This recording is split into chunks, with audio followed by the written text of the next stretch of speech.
September 12, 1944, Aachen, Germany. The morning fog clung stubbornly to the ruined streets of Aachen, a city caught in the tightening vice of war. Private Wilhelm Willi Krüger, a man of 33 with hands calloused by years of factory work before the war, sat hunched behind the shattered wall of a bombed-out bakery. His rifle, once a finely tuned Mauser, lay broken across his lap, its stock splintered, the bolt jammed from constant fire. Yet in his eyes burned a determination that no weapon, no matter how broken, could extinguish. Outside, the air vibrated with the distant thrum of artillery. Allied forces were pressing hard, pushing through the Siegfried Line with a ferocity that had already cost hundreds of German lives. For Willi, the fight was not abstract or strategic. It was painfully intimate. He was fighting for his city, for the narrow cobblestone streets where he had learned to ride a bicycle as a boy, and for the neighbors who now huddled in basements, terrified of the next barrage. The streets around him were a kaleidoscope of chaos, smoke rising from overturned vehicles, the sharp stench of cordite, and the sporadic cries of men, young and old, caught in the grinding machinery of history. Each shadow could be the flash of an advancing soldier. Each distant bang could signal death, or the fleeting chance to survive. Willi's unit had been decimated over the past week. By September 12th, only a handful remained from a battalion that had started the month numbering more than 300. The rest had fallen, some in futile charges, others cut down while trying to retreat. Yet Willi refused to abandon his post, with his rifle useless. He relied on grenades, his wits, and the intimate knowledge of Aachen's alleys. Every decision carried weight. One misstep could bring ruin not just to him, but to the civilians still trapped inside the city's crumbling buildings. Somewhere to the east, a young lieutenant shouted orders to his men, urging them forward. Willi pressed himself closer to the wall, inhaling the acrid smoke and prepared for the inevitable. He was outnumbered, outgunned, and alone, but what he did next would echo far beyond these shattered streets. By the afternoon of September 12th, the ruins of Aachen had become a labyrinth of death. Willi Krüger moved with the cautious precision of a man who knew every crack in the cobblestones, every fallen beam, every ruined doorway. His broken Mauser strapped uselessly to his back. He carried only a handful of grenades, a combat knife, and a resolve hardened by days of relentless combat. The enemy pressed forward, a tide of young Allied soldiers moving with coordinated, mechanized efficiency. Tanks rumbled through streets once alive with laughter and commerce, their tracks crushing bricks and memories alike. From the rubble, Willi watched them advance, counting the intervals between their movements, noting the way their shadows fell across walls. Each detail mattered. He was no longer just a soldier. He was a predator in his own city. At 3:17 p.m., a squad rounded a corner too quickly. Willi struck. A grenade rolled into their formation, tossing men aside like rag dolls. The air filled with shouts, smoke, and the metallic scent of blood. He moved again, darting through alleyways, vanishing behind collapsed buildings before reinforcements could react. With every attack, the legend of the man with the broken rifle grew among both friends and foes. Rumors began to circulate how one German soldier, without a functioning firearm, had already slowed the advance of a company in a single afternoon. By nightfall, the streets bore witness to the human cost of defiance. Corpses lay where they fell, twisted in unnatural poses, the fires from burning vehicles casting flickering shadows over the devastation. Willi found a temporary refuge in a half-destroyed church. Its stained glass windows, shattered by shells, projected fractured colors onto the stone floor, painting a surreal mosaic over the destruction. For a brief moment, he allowed himself to feel exhaustion, not just of body, but of spirit. Yet even in this silence, the distant roar of artillery reminded him that the fight was far from over. Somewhere in the chaos, German commanders were beginning to take notice. Reports filtered in of a lone veteran holding the line, striking decisively and vanishing before the enemy could retaliate. Willi Krüger had become more than a man. He was a symbol of resistance, a flickering flame in a city on the brink of annihilation. The dawn of September 13th brought no mercy. Aachen lay smothered in a gray haze, the smoke of burning homes mingling with the morning mist. Willi Krüger emerged from the skeletal remains of the church, his face streaked with soot and sweat. Every movement was deliberate, measured, as if the city itself demanded respect from its defenders. He was alone, yet his presence carried the weight of an entire battalion. Reports from earlier skirmishes had reached nearby German positions. Officers whispered about the unbelievable resistance of a single soldier. No one knew exactly how he managed it. Some claimed he had miraculous aim. Others insisted he disappeared into walls like a ghost. But for Willie, there was no thought of legend.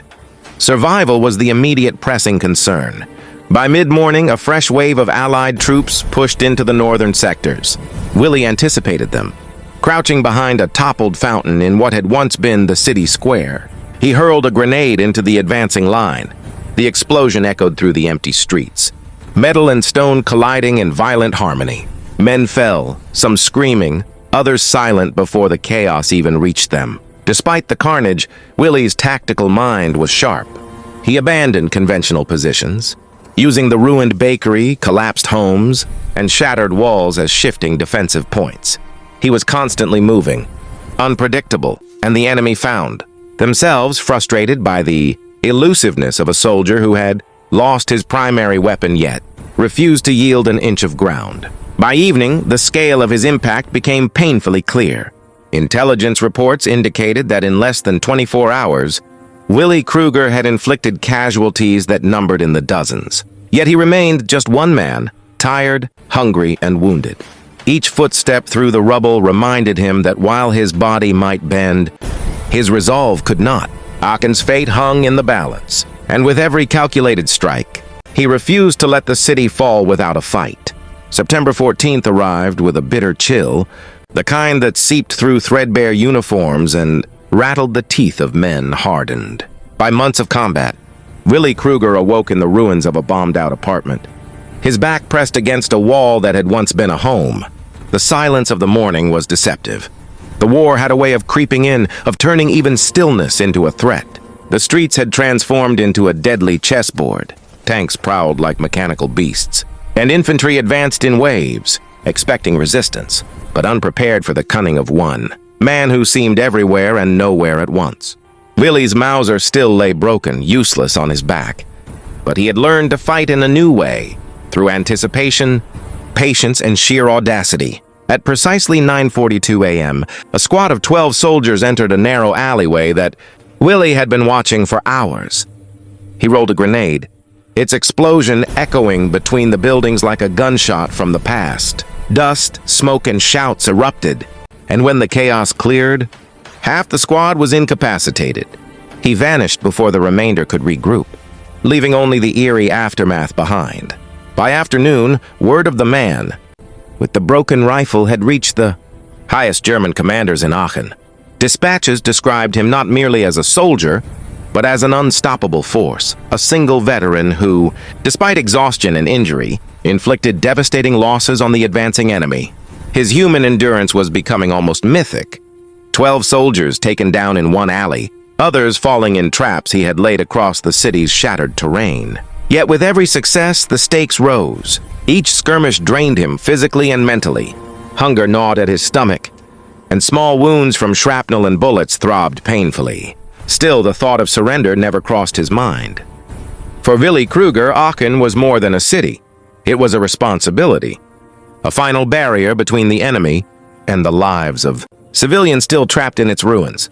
By the morning of September 15th, Aachen was unrecognizable.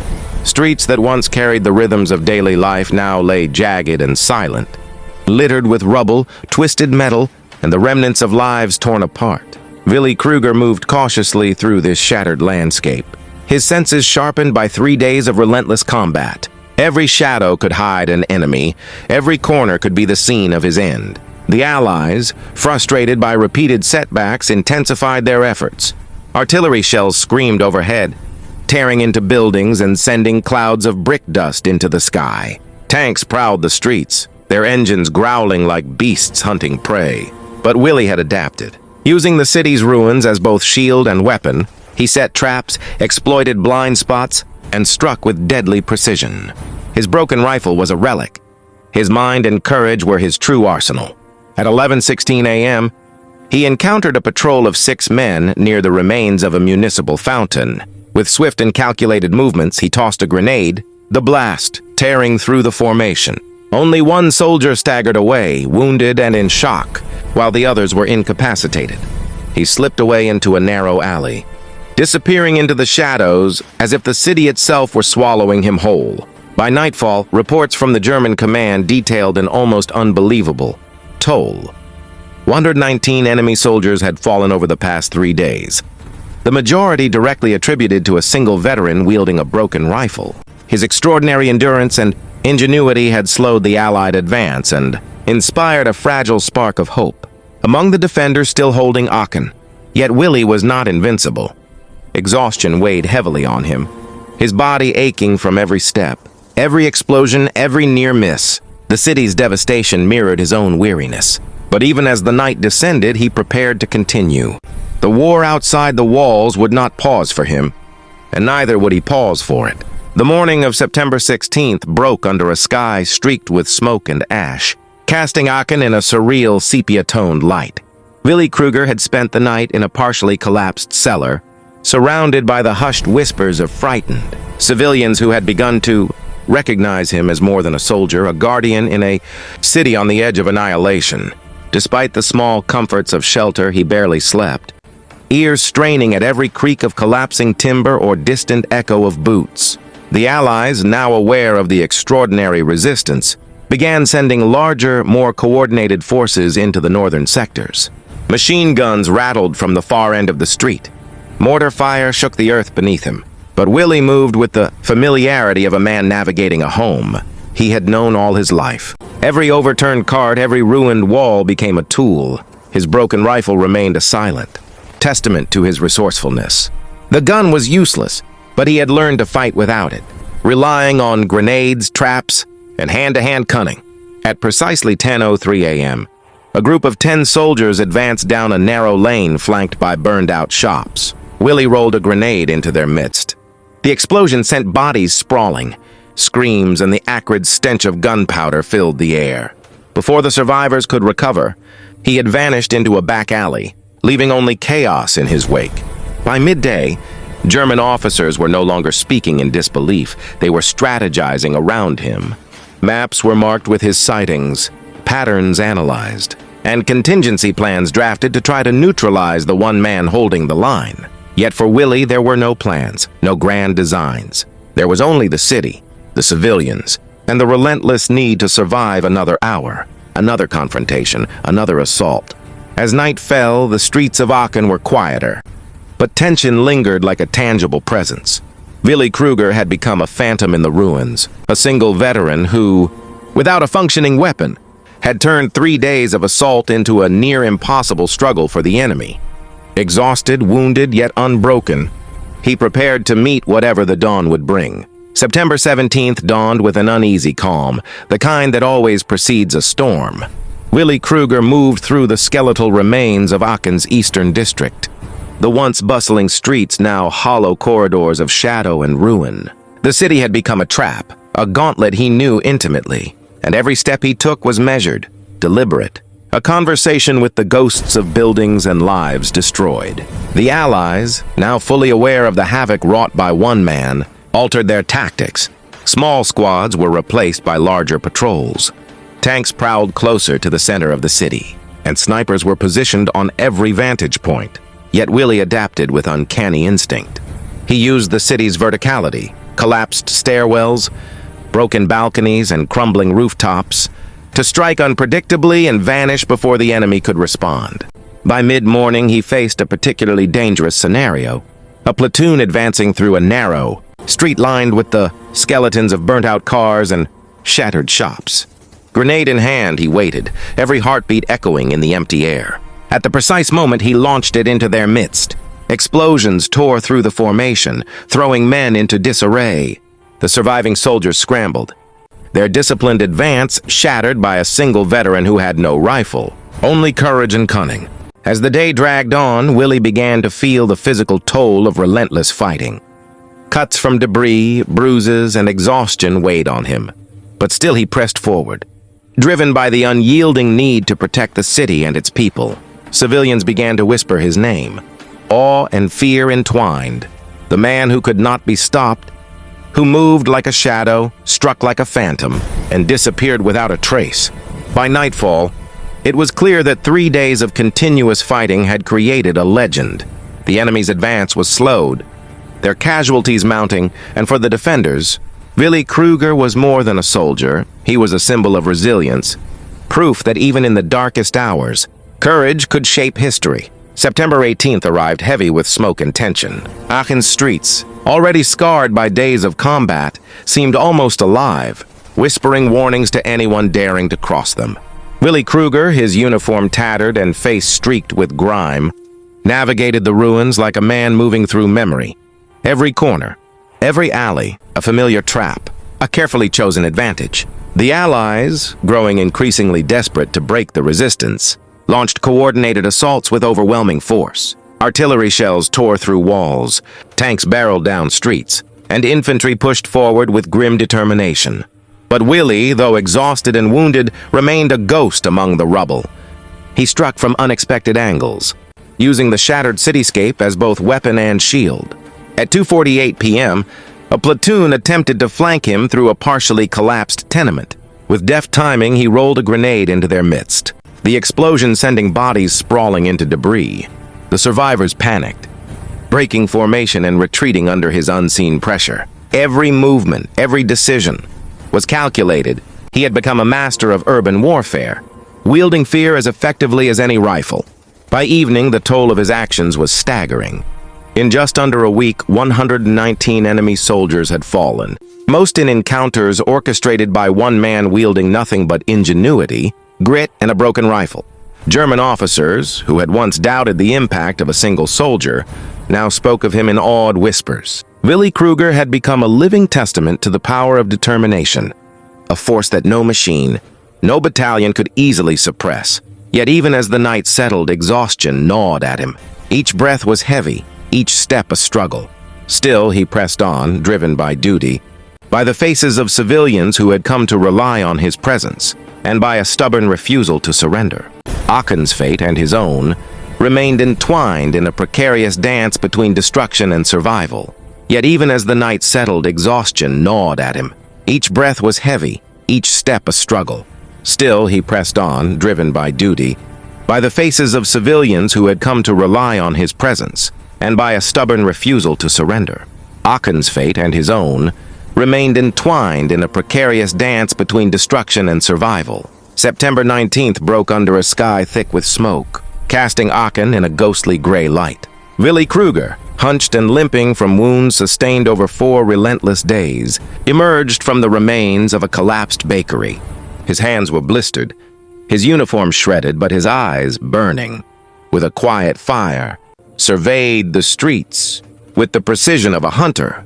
The Allied forces, now fully aware of the extraordinary toll one man had inflicted, moved with extreme caution. Patrols were larger, tactics more methodical, yet the city's labyrinth of rubble favored Willi.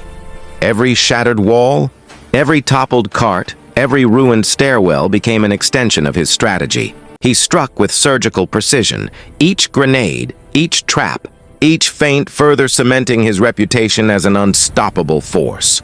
At 11:05 a.m., a squad of 15 advanced through a narrow street, unaware of the lethal surprise awaiting them. Willi launched a grenade, and the blast scattered men like leaves in a storm. Those who survived stumbled into the remnants of a collapsed building, pinned and disoriented. By the time reinforcements arrived, he had vanished, leaving only chaos and smoke behind. By dusk, the human cost of his resistance was clear. The number of enemy soldiers felled by his hand or his tactics had reached 119 over the span of 3 days. Among the German defenders, Willi had transcended the role of soldier. He had become a symbol, a beacon of defiance, and a reminder that one determined individual could alter the course of battle. As night fell, Willi found temporary refuge in the ruins of a city library. The once grand hall, now a hollow shell of its former self, offered little comfort. He pressed himself against a cold wall, closing his eyes for a few fleeting moments. Tomorrow promised no rest, no mercy, and no certainty. But he knew one thing with unwavering clarity. The fight was far from over, and he would meet it head-on. September 20th, 1944 dawned cold and gray over Aachen. The city had become a battlefield carved from memories and stone, a testament to the relentless toll of war. Willi Kruger emerged from the shadows of a half-collapsed chapel, every movement weighed down by exhaustion, yet driven by a resolve that had not wavered for a single hour. His body was battered, his wounds throbbing, but his mind remained razor-sharp, focused on the streets and alleys that had become his domain. The Allies launched what they hoped would be the decisive assault, concentrating armor, artillery, and infantry in a coordinated push designed to crush all remaining resistance. But Willi, the man with a broken rifle who had become the nightmare of commanders on both sides, was ready. He anticipated their movements, set traps in the rubble-strewn streets, and struck with the precision born of desperation and experience. Each encounter left bodies strewn across the shattered cityscape, a grim tally of defiance against overwhelming odds. By mid-afternoon, German officers finally allowed themselves a rare acknowledgement of awe. Reports confirmed that over the course of just 3 days, Willi Kruger had halted the advance of a reinforced company, inflicting 119 casualties, all while operating without a functional firearm. His courage and ingenuity had bought precious time, delayed the enemy's momentum, and inspired both his comrades and the civilians who witnessed his exploits. As night fell over Aachen, Willi surveyed the ruins, breathing in the acrid air, listening to the distant echoes of artillery and the cries of the wounded. He was alone, battered and scarred, but unbroken. In a war defined by overwhelming machinery and strategy, one man had proven that determination, cunning, and sheer will could rewrite the battlefield. In the end, Willi Kruger's stand became more than a story of survival. It became a legend of resilience, a reminder that even amidst the darkest devastation, the human spirit could endure and strike back with unyielding force. The city of Aachen would never forget the man who could not be stopped.